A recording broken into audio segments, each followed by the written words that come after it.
Radio Melissa. The time that in 2016 when I left Iran, we came part of the journey by taxi and part of the journey by walk. So I remember we crossed 3 mountains, and then the police catch me and my children and my family, and then we came back again. I was in this journey with my 2 children, with my husband, with my brother, and my cousin that he came from Afghanistan with us. So I remember when the police of Turkey in the mountain catch all of the people. He just asking that, tell us, are you from Afghanistan or from Iran? If we said from Iran, it was more possibility to return us back. But when we said that we came from Afghanistan, so they left us. But they took all the monies, all the whatever we had. I remember my brother had a knife with him, in case we needed. So they took him because he had my son he hugged him. So they slapped my brother that you brought this baby, and they slapped my son as well. So I mean, they violence with us, and then we decide to return back from the mountain. We go back, and then we go from the ground. Then it was very dangerous and it was very difficult. I remember we were 2 weeks in a way, with 1,000 people we met as a smuggler. They involved with, it was a leader, and there was lots of, in the middle of this journey, let's say every 10 minutes, we met a person that was also collaborating with the smuggler. We stopped one day we tried to cross the river. There is 2 rivers in Turkish border. One river is easy to cross, another river was very difficult to cross. So they put us in, let's say, a big pot, and then inside the tube to cross us to other side. So one person pulling from here, and the other one let's say like a big yard. So we crossed, and then suddenly it was 6 in the morning when the police of Turkey catch these 10 people. We couldn't go back because it was already 7 in the morning. So all the journeys happened during the night. So we didn't see the day actually. So in the darkness, and we couldn't find the way. So we tried to grab each other, not to lost each other. So when we crossed the river, there was 3 soldiers of Turkey. They catch me, and then they said, okay, very good. They tried to return us back to Iran. So we were in a free border. There is a space in the border, inside the border, that is free. Not Iran, no Turkey. They cannot interfere. So they don't care actually. So we were in the middle, and then the police of Turkey came with a tank to us. So I was sitting and I said, okay, he will not come. He will not do anything. He will not kill me. And then he was coming. Only the tree was in the middle of me and this tank. So, and then I just hugged my son. He was in 37, 38, fever. He was not well. There was no water to drink, no food in the border. And then we spent let's say, all the day until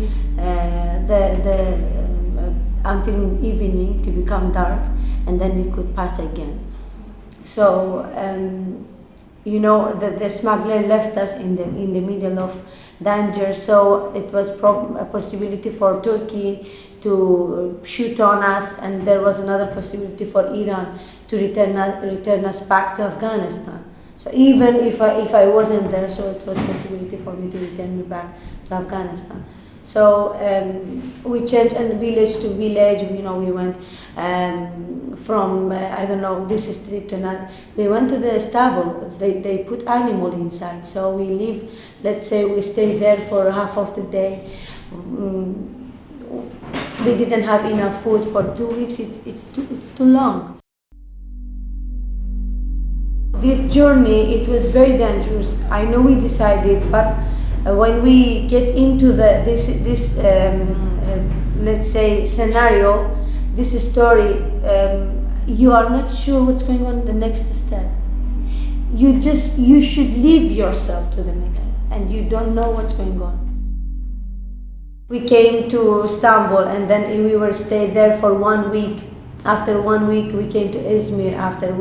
Let's say, when we came to Izmir, we had 2 days heavy rain. After 2 days, we came to, next to the sea. Let's say from 4 in the afternoon, we walk until 12 o'clock, until we reach next to the sea, in order for us to sit on the boat and then to cross the sea. We were very lucky. There was 3 boats and let's say 300 people. Because many people, first of all, was panic that, okay, if I don't get into the first, maybe there is no space for the second, maybe there is no space for the third. So the first boat was so heavy, let's say almost 100. The second was also the same, and then the third one was, let's say, 30, 40 people. But when we sit inside the first one, you are feeling that you are sitting on the carpet, but it's just moving in this way that it's pressure. Little by little, you feel that there is a pressure. We didn't see this, let's say, we couldn't see the water, but we were under pressure and stress.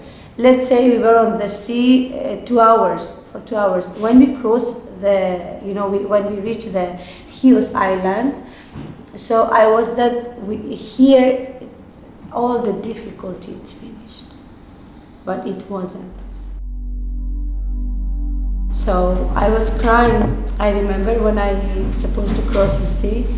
At the beginning, when I decided to leave, I remember my mother told me that, where are you going? I was saying that, I don't know. I just, someone inside myself says that you have to leave, you have to go. This feeling, this voice doesn't let me to think, or doesn't, I don't know, maybe I'm going to die, maybe I'm going to reach, I don't know, maybe there is 99% danger and 1% is happiness or hope, I don't know, whatever it is, I just want to live my life to this 1%. Because my mother-in-law was disagreeing, some of my family was also disagreeing, my husband also, so they blame me a lot, they insult me a lot, my family-in-law especially, they threat my family also. I just says that I don't care, I'm gonna leave. When I was next to the sea, I just hugged my kids and I says that, look, one of them was almost 3 years old, another one was 9 years old. I just told him that I'm really sorry for this decision, but whatever I did, it was because of you. Because suddenly I just, I woke up. So I was thinking that what's going on with me, why I did it. When I crossed the sea, it was like, I was thinking that I was very happy and I was crying, and my son says that, why you are crying? You mean that we didn't have chance to cross the sea? I just told him that there was lots of problems, so you will understand later, but now we are in paradise, we are in happiness, it's okay, everything is finished, so let's go ahead and we will see. When we came to Chios, there was a huge camp. They just transferred. Let's say from 12, at 3 in the morning, we get into the island. So until 5 in the morning, no one was able to use the phone or to communicate. Me and my brother tried to contact the Red Cross. They came, we contact the police, when we called the Red Cross, they came and they provided us some basic, first aid, they gave us some clothes, foods, and then they called the bus to come to pick us up. So they came to pick us, let's say 2 buses, and then to the camp. When we went to the first camp, they just started asking us, they checked, they gave us something to eat. We spent some hours, and then we decided, they transferred to another camp. We stay one night, and then after one night, we book a ticket immediately to came to Athens. The day that we arrived to Athens was the 2 days after the border closed. So we were very unlucky, let's say, because at this time we tried to book a ticket. So we went to Elleniko camp. Elleniko camp was the worst camp in Athens, and unfortunately we were in the biggest one, that with 2,500 people. Many suicide happened, many rape happened, many there was lack of food, lack of hygiene. No, nothing. I mean, we were in a difficult, no shower, nothing. They received lots of support, lots of supply, but during the night they transferred to another place. So we were just witness that what's going on. We received lots of food, but we don't have food. There was no warm food for the kids. So they just transferred. When people tried to ask them, so this way oblige people to break the wall during the night, and then they get into the storage, and then they steal foods and to distribute to the people. So the next day, because they punish us, so they lock the storage for 1 week more, for example. I remember in the first months that when I was 2 months in Elleniko camp, when I was there, there was no English class, let's say. I decided to come to the center to learn English, and I leave my kids for 2 days, let's say it was twice per week. So the church that I start learning English, they provide warm food. So the portion that I had, I brought it to my kids. The manager of the camp didn't let us to communicate with the Solidarian people. There was some Solidarian people, they came to enter to the camp, and they give you some legal information. So there is a procedure for apply to Greece. There is a procedure for family reunification. Many people left in this procedure because this group of Solidarian people try to integrate their family here to integrate them to their kids in other country. When the manager of the camp understands, so she stopped them to come, and my brother was in contact with them. So my brother took the information from inside to the outside. In this way, they tried to apply for family reunification. After 2-3 months, these Solidarian people collaborate with Greek people, and they opened City Plaza. City Plaza was a place that me and my brother and my 2 kids were the first family that we get into this plaza. And it was very, very good. At the beginning, because I was thinking that, okay, these people help us, it was very, very good. After, I realized that the priority was with Syrian people. At the beginning, so all the services, accommodation, supply, whatever it was for Syrian people. So Afghan people wasn't, in consideration a lot. But I never cared that, okay, maybe they have right, maybe they came from war, maybe really their condition is completely different with us. But it's okay, no worries. But after I see that, no, there are some different things that, it's not nice when we see we are refugee, we are in a difficult country, because we also had the psychological problems, we also lost our many things, many people lost their family during the journey. So, but anyway, I was there for 2 years, and then after I tried to, the family reunification didn't happen with my husband, because when I get into Plaza in 2016, April 2017, I found a job, and then the next month he left to Germany for family reunification, because of lots of people, here in asylum service procedure. There was a delay for 2 years for my 1 year for my case, and then when after 2 years they transfer my file to Germany, the request to Germany. After 2 days they rejected. So I decided to stay in Greece in order, to improve myself. Okay, I already built my life here, so there was no point for me to start from zero again. So I was saying, okay, let's take my time a little bit to spend some time here, and then we will see. So I start going to university slowly. I start, working, and then my kids also. One of them is almost 17. So he was he was at the school. It was difficult for him also to change. 3 of us afraid to change our place again.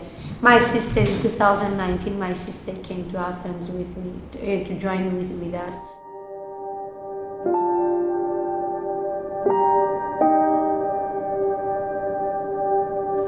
I lost my father 2 months ago.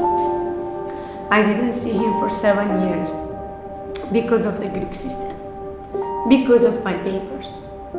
Because of my papers, I couldn't go to Germany. Maybe I lose many opportunities. But as I see that I build my life, many people doesn't like Greece and they want to leave because there is no job opportunity, no nothing. As a single mother, I had a lot of progress and I'm really proud of myself. But if I was in Germany, I could be much better than this condition that I have.